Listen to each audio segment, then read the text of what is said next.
नमस्ते। हाँ, हेलो, कैसे हैं आप सब। चलिए कहानी शुरू करते हैं। जहाँ इंद्राणी सबको वो सारी बातें समझाने के बाद अपने घर से निकल जाती है और वो बहुत तेज़ी से जंगल की ओर जाती है। जंगल में जाकर एक पेड़ के ऊपर बैठती है चढ़कर, और वहीं पे उसका भाई भी भागकर उसके पीछे आता है और बैठता है। और फिर वो पूछता है, क्या बात है, अपनी ताकत का इस्तेमाल इस तरह से कर रही हो। जिस पर वो कहती है, क्यों, बुराई क्या है इसमें।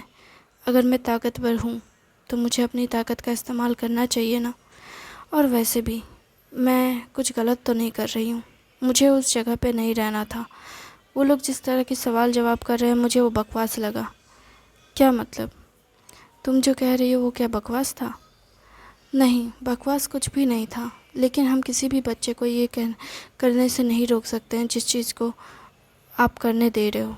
और एक बार कोई चीज़ इंसान को, किसी बच्चे को या किसी भी जीव को मिल जाए और उसको वो चीज़ में मज़ा आए, तो वो बार बार उस चीज़ की तलाश करेगा। अगर वो नहीं मिला तो वो फ्रस्ट्रेट हो जाएगा। मतलब तुम कह रही हो कि ये मतलब इंसानी दिमाग, हाँ, सब कुछ इंसान और मशीन में ज़्यादा कुछ अंतर नहीं होता है। बस इंसान के अंदर फीलिंग्स है और मशीनों में नहीं है। बाकी इंसान एक मशीन की तरह ही है। तुम इसे काम करवाओगे तो ये अच्छे से काम करेगा, नहीं करवाओगे तो नहीं करेगा। और ये काम करवाने वाला हिस्सा जो है वो हमारा एक हमारा चेतन मन है, जो सब कुछ देख रहा है, जो समझ रहा है कि दुनिया भर में क्या चल रहा है।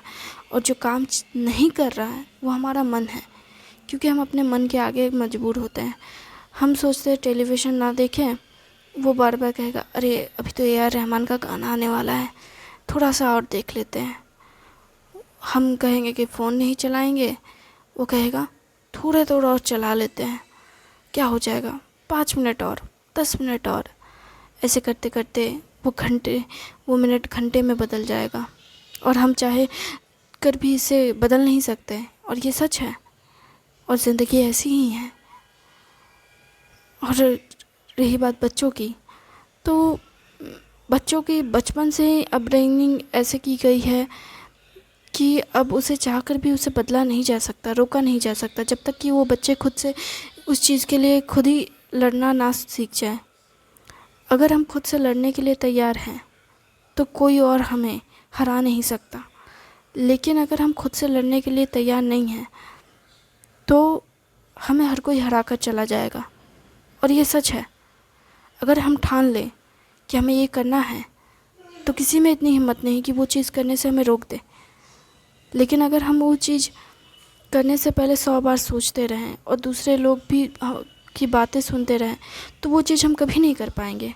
हो सकता है कि हम करने के बारे में सोचे भी, करने की कोशिश भी करें, तो भी वो वैसा रिज़ल्ट नहीं देगा जैसा हमने कभी सोचा होगा, क्योंकि हम उस चीज़ को लेके श्योर नहीं हैं। जब हम किसी चीज़ को लेके श्योर नहीं होते तो हम उस चीज़ को लेके आगे नहीं बढ़ सकते। और बच्चे इस वक्त जिस परिस्थिति में हैं वो कभी आगे नहीं बढ़ सकते। वो एक होल है जिसमें वो चक्कर काट रहे हैं और काट रहे हैं, घूम रहे हैं तो घूम रहे हैं। तो तुम क्या कहना चाहती हो कि हम इन्हें सही रास्ता ना दिखाएं? रास्ता दिखाने के लिए उन्हें रास्ता देखने की भी ज़रूरत है। वो खुद देखना नहीं चाहते तो हम उन्हें कैसे दिखाएं? अगर हमने कोशिश की भी ऐसा कुछ करने की तो वो हमसे फ्रस्ट्रेट हो जाएंगे और शायद वो हमें ही मारने के पीछे पड़ जाएं। चीज़ें उतनी आसान नहीं होती जितनी आसान हमें दिखती हैं। कई बार चीज़ें इतनी कॉम्प्लिकेटेड होती है जिसे हम चाह कर भी सुलझा नहीं पाते हैं, जब तक कि सामने वाला खुद सुलझने के लिए तैयार ना हो। तुम बहुत आसानी से ये सब कह रही हो, लेकिन सभी लोग ये भी कहेंगे कि तुम्हारे बच्चे होंगे तो देखेंगे। भैया, आप तो सीधा मेरे बच्चों पे चले गए। आपको लगता है मेरे बच्चे होंगे तो मैं उन्हें ऐसे ही हरकतें करने दूंगी? अच्छा, तो तुम नहीं करने दोगी? नहीं, मैं तो नहीं करने दूंगी। मैं तो अपने बच्चों को सबसे पहले जो चीज़ करवाऊंगी, सिखाऊंगी, वो है खाना। क्या मतलब खाना? खाना मतलब खाना? क्या मतलब, खाने के बारे में क्या बोलना चाहती हो? अरे भैया, आजकल के बच्चों के नखरे देखे हैं? मैंने आज पड़ोसी के बच्चे को देखा, करेला नहीं खाएगा, घिया करेला नहीं खाएगा। वो जो उसको बोलते खेकसी, अच्छा पटल नहीं खाएगा, मतलब खाएगा क्या वो बच्चा? उसके नखरे तो इतने थे ना, ये नहीं खाएंगे, वो नहीं खाएंगे, ऐसा नहीं खाएंगे, वैसा नहीं खाएंगे, ऐसा बनाओ वैसा साला चूजा भर का तो है, इतना नखरा, दिमाग ख़राब हो गया है मेरा। उसकी मम्मी जब बोली ना कि बेटी इतना नखरा करता है ना, मैंने बोला इतना सा चूज़ा, इसके इतने नखरे, और घर वाले नखरे भी झेल रहे हैं इसके, मतलब हद है यार। मैं तो सबसे पहले अपने बच्चे होंगे ना तो मैं उसको यही चीज़ सिखाऊंगी कि जो मिल रहा है चुपचाप खा लो। खाने के मामले में टेस्ट नहीं सामने लाना, हेल्थ के, खास करके हेल्थ के मामले में। मतलब तुम कह रही हो कि हेल्थ इज़ वेल्थ, ऑफकोर्सली मेरा तो यही मानना है। और मुझे लगता है बच्चों को हर चीज़ खाने पीना देना चाहिए, खाली फालतू की चीज़ें खिलाना नहीं चाहिए बच्चों को। इसलिए उस चीज़ पे ध्यान देना चाहिए कि बच्चे मीठा ना खाए, क्योंकि अगर किसी चीज़ का स्वाद अगर उन्हें आ गया, अगर जैसे अगर वो चॉकलेट खाते हैं, अगर चॉकलेट का स्वाद उनको अच्छा लगा तो वो लाइफ लॉन्ग चॉकलेट खाएंगे, और वो सही नहीं है उनके हेल्थ के लिए। लेकिन कुछ चीज़ें तो अच्छी है। देखिए भैया, अच्छी सारी चीज़ें होती हैं, पर इम्पॉर्टेंट होता है कि हम उसे कितना मात्रा में खाते हैं। ज़्यादा खाएंगे तो वो हेल्थ के लिए ख़राब है ना। तो वही चीज़ है, आजकल के बच्चे जो है माँ बाप मतलब इतना बिगाड़ के रख दिए हैं बच्चों को, और उनके इतने नखरे उठाते हैं कि मुझे समझ नहीं आता कि बच्चों के नखरे कब से माँ बाप उठाने लगे। तुम ऐसा कह रही हो क्योंकि तुम्हारे पिता ने कभी तुम्हारे नखरे नहीं उठाए, लेकिन आजकल के बच्चे के माता पिता अपने बच्चे के सारे नखरे उठाते हैं। देखिए भैया, मैं ये नहीं समझ, मुझे ठीक है बच्चे के नखरे उठाने चाहिए, लेकिन कितने उठाने चाहिए ये भी ज़रूरी है ना। जो उनके लिए सही है वो भी उठा रहे हैं, जो नहीं है वो भी उठा रहे हैं। खाने के मामले में नखरे क्यों उठा रहे हैं मुझे समझ नहीं आता। अगर नखरे करने हैं तो उन्हें खुद करना चाहिए कि बच्चे को ये नहीं देना चाहिए, बच्चे को वो नहीं देना चाहिए। उन्हें खुद से एक दूसरे से बात करनी चाहिए कि बच्चे के लिए क्या सही है क्या गलत। लेकिन वो बच्चे को खिला बाहर का रहे हैं, दुकान उकान सब जगह का आलतू फालतू, मतलब इतने छोटे से बच्चे को चाय पीने की आदत है। किस एंगल से वो हेल्दी खाना है? मतलब बच्चे को कुछ भी खिला रहे पिला रहे हैं, और बाद में उसकी उम्र होगी तब उसको होगा स्टमक प्रॉब्लम, लिवर प्रॉब्लम, मतलब हर चीज़ की तकलीफ़ें होगी। तब माँ बाप बोलेंगे हाय भगवान मैंने क्या कर दिया, और तब डॉक्टर के पास भागेंगे। यही तो फ्यूचर में पैसा कमाने का सबसे बेहतरीन जगह है, हॉस्पिटल। हमारे गांव में तो नहीं है, बहुत जल्द ये भी बन जाएगा। पिताजी ने तो पूरी कोशिश कर रहे हैं, मतलब तुम्हारे पिता और मेरे पिता। हाँ, दादी ने पैसे दिए थे सड़क वगैरह और कुछ कुछ के लिए, उन सब के में तो पैसे दादी का खर्चा हो गया। फिर हॉस्पिटल के लिए तो पापा पूरा कोशिश कर रहे हैं। हाँ, ईशान नकल बहुत ज़्यादा कोशिश कर रहे हैं, उनकी कोशिश तो दिख रही है। वो हॉस्पिटल के लिए बहुत ज़्यादा मेहनत कर रहे हैं ताकि गांव के लोगों को मदद मिल सके, गांव के लोग अच्छी ज़िंदगी जी सकें।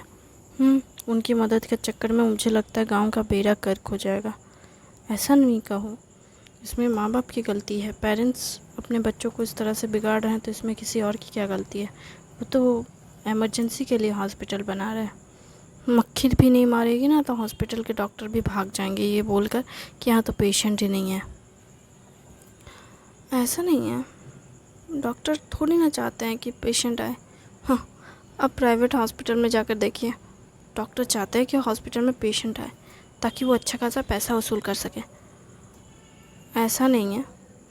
देखिए भैया, आपको ना दुनिया का बिल्कुल ज्ञान नहीं है, इसलिए आप ऐसे बातें करते हो। देखो, मैं जानता हूँ कि हर कोई अपना फ़ायदा देखता है, लेकिन हर ज़रूरी तो नहीं फ़ायदा देखना। पढ़ सकते हैं, पैसे तो वैसे भी मिल जाते हैं। नहीं, प्राइवेट हॉस्पिटल में काम के पैसे मिलते हैं, सरकारी हॉस्पिटल में काम हो चाहे ना हो फिर भी सैलरी मिलती है। इसलिए तो सरकारी हॉस्पिटल में सब कोई नौकरी करने के लिए मरा जाता है, लेकिन प्राइवेट हॉस्पिटल में मर मर के काम करना होता है। दोनों में अंतर होता है ना। अंतर चाहे जो भी हो, जहाँ काम करेगा वहाँ पैसा मिलेगा, ये बात सही है। लेकिन अगर काम ना हो तो इसका ये मतलब तो नहीं, पैसा ना हो तो, कि वहाँ काम ही ना किया जाए। लोग क्यों करेंगे वहाँ पे काम जहाँ कोई आता ही ना हो, अगर कोई होगा ही नहीं काम देखने वाला। तुम कह रही हो कि काम देखने वाला अगर कोई ना हो, कोई पेशेंट ना हो, तो उस डॉक्टर का कोई काम नहीं होगा, तो पैसे नहीं आएंगे, पैसे नहीं आएंगे तो वहाँ रुकेगा ही नहीं। कहा जाए तो मैं यही कहना चाहती हूँ। और सच कहूँ तो इसके अलावा जब एक डॉक्टर बनता है, कोई आदमी या औरत जो भी है, जो भी डॉक्टर बनता है, उसने इतनी मेहनत क्यों की? पैसे कमाने के लिए ना? नहीं, कुछ लोग पेशेंट का ध्यान रखने के लिए भी करते हैं। और अगर पेशेंट ही ना हो तो वो अपनी स्किल को और बेहतर करने की कोशिश करेंगे और पढ़ेंगे लिखेंगे। हाँ, लेकिन पढ़ेंगे लिखेंगे सही है, लेकिन वो हॉस्पिटल में नहीं टिकेंगे जिस हॉस्पिटल में पेशेंट ही ना हो। वो ऐसी जगह जाएंगे जहाँ पे उन्हें अच्छा पैसा मिले, और अगर पैसे के लिए ना भी जाएं तो उनकी स्किल को बेहतर बनाने के लिए वो जाएंगे, वो रिस्क उठाएंगे, काम करेंगे ताकि वो खुद को और बेहतर बना सके। और हर कोई ऐसे ही ज़िंदगी जीना चाहता है। नई नई चीज़ें सीखना ही हर किसी का काम होता है, और उसके लिए चाहे कोई भी किसी भी फील्ड में हो, उसे सीखना ज़रूरी है और सीखते रहना बहुत ज़रूरी होता है, किसी भी डॉक्टर के लिए या किसी भी इंजीनियर, किसी के लिए भी। क्योंकि वो अगर सीखते नहीं रहेगा तो उसके आर्ट को, यानी उसके काम को जंग लग जाएगी, और जंग लगी हुई मशीन के साथ काम कर पाना नामुमकिन होता है। जब उसे सच में ज़रूरत होगी किसी और को उसकी, तो वो एक जंग लगी मशीन की तरह काम करेगा, ना कि एक स्किल डॉक्टर की तरह। इसलिए उसे तो चाहिए बहुत सारे पेशेंट, और उसके लिए पैसे भी बहुत चाहिए। खुद को बेहतर बनाने के लिए हर किसी को पैसा, पावर, सब कुछ चाहिए होता है, अच्छी जगह। और अगर इस गांव में पेशेंट ना हो तो कोई भी डॉक्टर यहाँ क्यों टिकेगा? सेम वैसे ही अगर यहाँ पे प्राइवेट स्कूल्स जो बन रहे हैं, यहाँ पे अगर बच्चों के लिए बच्चे वहाँ पे जाएं ही ना, तो फिर उस स्कूल का कोई मतलब ही नहीं बनेगा। और जहाँ फ़ायदा ना हो वहाँ व्यापार नहीं होता, क्योंकि व्यापार वहीं किया जाता है जहाँ फ़ायदा हो। कोई इसलिए व्यापार नहीं करता कि उस व्यापार में फ़ायदा हो या ना हो, इंसान बस ठहर कर लोगों को देखे। यहाँ पे कोई भी डॉक्टर या कोई भी टीचर यहाँ रुक कर ठहर कर देखेगा नहीं कि मैं किसकी मदद कर सकता हूँ या किसके लिए काम कर सकता हूँ, किससे मेरे ज़रिए मैं कितनों की मदद कर सकता हूँ। कोई नहीं रुकेगा। शायद एक आध कोई होगा जो पैसों के बारे में नहीं सोचेगा, बस वो लोगों की मदद करना चाहेगा, और वो यही दुआ करेगा कि कोई भी हमारे दरवाज़े पर बीमार होकर ना आए, ना डॉक्टर ना टीचर। लेकिन हर कोई पैसे को चुनता है, चाहे वो जिस भी प्रोफेशन में हो, उसे पैसा चाहिए, और पैसा जहाँ मिलेगा वो वहाँ भाग कर जाएगा। तुम ऐसे कह रही हो कि इस दुनिया में जैसे तुम्हें पैसों से प्यार ही नहीं। पैसों से प्यार करना ज़रूरी है, लेकिन पैसों के लिए पागल होना ज़रूरी नहीं है। पैसा ज़रूरी है ताकि हम एक बेहतर ज़िंदगी जी सकें, अपने लिए भी, अपने आसपास के लोगों के लिए भी, और ज़रूरतमंद किसी भी इंसान की मदद करने के लिए भी हमें पैसा कमाना चाहिए, ताकि अगर किसी ने अगर हमारी तरफ हाथ बढ़ाकर मदद मांगी और कहा कि मेरी मदद करो, मुझे पैसे चाहिए, तो हमें ये सोचना ना पड़े कि हमारे पास पैसे नहीं हैं। जब जिसको जितनी ज़रूरत पड़े सामने वाले को निकाल के दे दो। इतना पैसा तो होना चाहिए हर किसी के पास, लेकिन इसका ये मतलब नहीं कि अंधाधुंध पैसा कमा लो और तुम मदद के नाम पे कुछ ना करो, बस अपने फालतू के नौटंकी शौक़ पूरे करो, वो शौक़ जिसका कोई मतलब ही नहीं है। कुछ लोग शौक़ पूरे करने के लिए ज़िंदगी जीते हैं। ज़िंदगी जीना चाहिए शौक़ पूरे करने के लिए, लेकिन ऐसे शौक़ से क्या मतलब फ़ायदा जिससे किसी का भला ना हो। शौक़ ऐसे होने चाहिए जिससे आप खुद को भी बेहतर बना सकें और दूसरों के काम भी आ सके। अच्छा, जैसे एग्ज़ाम्पल देना, एग्ज़ाम्पल कि मान लीजिए आप कहीं घूमने गए। इसमें आपका फ़ायदा कितना है? आपको मेंटली पीस मिलेगा, आपका फ़िज़िकली हेल्थ पर वो होगा, यानी कि आपकी काफ़ी हद तक एक्सरसाइज भी हो जाएगी, क्योंकि आप बहुत दूर तक चल रहे हो, बहुत ज़्यादा ट्रैवल कर रहे हो, तो ये आपके लिए अच्छा है। लेकिन फ़ायदा दूसरों के लिए ये भी है कि जो लोग आज के डेट में सोशल मीडिया पे बहुत ज़्यादा एक्टिव होते हैं, वो आप सोशल मीडिया पे फ़ोटो पोस्ट करते हो, वीडियोस अपलोड करते हो, तो लोग सीखते हैं, जानते हैं कि ये जगह कैसी है, ये जगह में लोग कैसे हैं, लोगों की बातचीत कैसी होती है, लोग कैसे मिलते जुलते हैं या नहीं। ये काम आता है। आपका सीखना भी हो गया और दूसरों को जानना भी हो गया। आप एक तीर से दो निशाने मारते हो। हाँ, कुछ लोग इसे प्रोफेशन की तरह करते हैं और कुछ लोग बस मज़े के लिए करते हैं। डिपेंड कि आप क्या करते हो और कैसे करते हो। किसी के फ़ायदे के काम के लिए करते हो या बस अपने मज़े के लिए करते हो। चाहे जिस भी वजह से करो, इम्पॉर्टेंट आपका एंजॉय करना होता है। अगर आप एंजॉय नहीं कर रहे हो अपनी ज़िंदगी को और बस पैसों के पीछे भाग रहे हो, तो आप ज़िंदगी के सबसे खूबसूरत चीज़ों को अपने आँखों के सामने खोते हुए देखोगे और आपको पता भी नहीं चलेगा कि आपने क्या कुछ खो दिया है। जैसे अपनों का प्यार, अपनों का ख्याल, सब कुछ। ज़िंदगी में चाहे कितना ही पैसा क्यों ना हो, अगर आपने कभी प्यार भरे स्नेह को पाया ही नहीं, चाहे वो माँ का प्यार हो, पिता की डांट हो, या चाहे भाई बहन का लगाव हो, अगर आपने ऐसी चीज़ें महसूस ही नहीं की सिवाय पैसों के अलावा, तो आपकी ज़िंदगी में क्या रहा? कुछ भी नहीं। इसलिए कभी कभार कुछ चीज़ों के लिए खुद को बेहतर बनाना छोड़ देना चाहिए, क्योंकि कुछ चीज़ें बेहतर होकर भी बेहतर ना हो तो ठीक है, क्योंकि वो कुछ काम तो आती है, क्योंकि काम आना ज़रूरी है। हम कितनों के काम आते हैं, हमारे कर्मों से कितनों की जीवन को लाभ मिलता है, ये ज़रूरी है। हम क्या देते हैं लोगों को, ये ज़रूरी है। हम क्या नहीं दे रहे हैं, ये कोई नहीं देखता, ये सभी देखते हैं कहा जाए तो लेकिन हम क्या देते हैं, ये बहुत कम लोग देखते हैं। हम क्या दे सकते हैं, ये हमारे हाथ में है, और हमें तय करना है कि हम क्या दे सकते हैं और हमें क्या मिल सकता है। हम अगर मिल सकता है इस बारे में सोचेंगे, तो हम क्या देते हैं इस बारे में हम सोच भी नहीं पाएंगे। इसलिए हमें देने के बारे में सोचना चाहिए, और अगर हम लेने और देने के बारे में ना सोचें, तो बस हमें उस पल में जीना सीख लेना चाहिए। हमें बस जो कर रहे हैं, हम उसके साथ खुद को बेहतर बनाने के बारे में सोचना चाहिए, और ख़ुद को एक मज़बूत इंसान बनाकर दुनिया के सामने खुद को रिप्रेजेंट करना चाहिए, ताकि हम दूसरों के लिए एक एग्ज़ाम्पल सेट कर सकें। आजकल के बच्चे ना खुद के लिए जीते हैं, ना दूसरों के लिए। उन्हें तो कुछ भी नहीं आता। वो एक दिशाहीन ज़िंदगी जी रहे हैं, जिसकी कोई दिशा ही नहीं, जिन्हें पता ही नहीं कि ज़िंदगी का असली मतलब क्या है, ज़िंदगी क्यों जीना है, उन्हें ये तक नहीं पता। उन्हें अगर पूछ लो कि आपको के हाथ में जो फ़ोन है वो आपके लिए क्यों मायने रखता है, तो उनके पास ये तक जवाब नहीं होगा कि उनके लिए ये मायने क्यों रखता है। वो चला रहे हैं, पर क्यों चला रहे हैं ये तक नहीं पता। वो क्यों उसे इस्तेमाल करते हैं ये तक नहीं जानते। क्या उसके में कोई फ़ायदा है या कोई हानि है?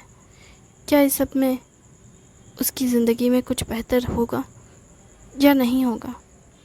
कितने लोग हैं जो कुछ नहीं जानते खुद के बारे में। वो खाना भी खा रहे हैं तो ये भी नहीं जानते कि वो खाना जो वो टेस्ट ले रहे हैं, वो टेस्ट से उनके जीवन में कोई लाभ है या हानि। और अगर वो लाभ हानि को छोड़कर बस एंजॉयमेंट के बारे में सोच रहे हैं, तो वो ये तक नहीं सोचते कि भविष्य में इस सब से क्या मिलेगा और क्या नहीं। तुम भविष्य के बारे में मत सोचो। मैं भविष्य के बारे में सोच भी नहीं रही हूँ। मैं बस ये चाहती हूँ कि लोग ऐसी चीज़ों में ना उलझें जिसका कोई मतलब ही नहीं।